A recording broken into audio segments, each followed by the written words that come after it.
गुजरात ने कांग्रेस पार्टी को हमारा ओरिजिनल नेतृत्व दिया और उस नेतृत्व ने हमें सोचने का तरीका, लड़ने का तरीका, जीने का तरीका दिया।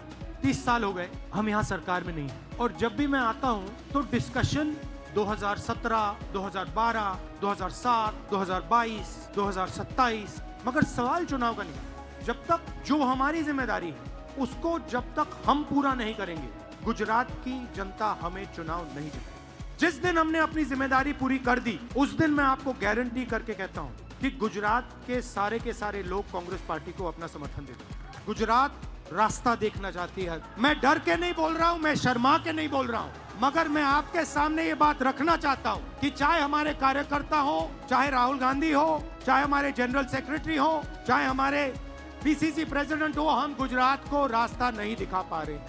गुजरात की जो लीडरशिप है उसमें दो तरीके के लोग हैं, डिवीजन है।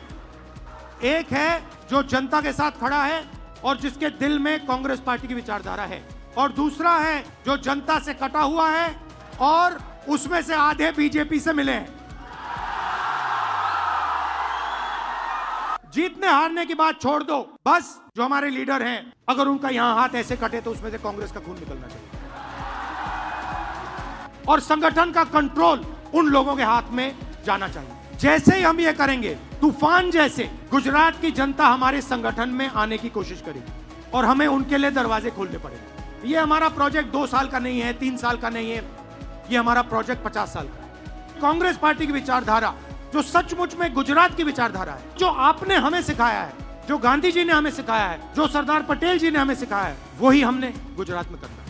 हमारे नेताओं को, और मैं इसमें अपने आप को भी जोड़ रहा हूं, हमारे नेताओं को गुजरात की जनता के बीच में, घर में जाना पड़ेगा, उनकी आवाज सुननी पड़ेगी। आप हमसे चाहते क्या हो, हम आपके लिए क्या कर सकते हैं, हम आपकी शिक्षा के लिए, स्वास्थ्य के लिए, बिजनेस के लिए, भविष्य के लिए क्या कर सकते हैं, बताइए।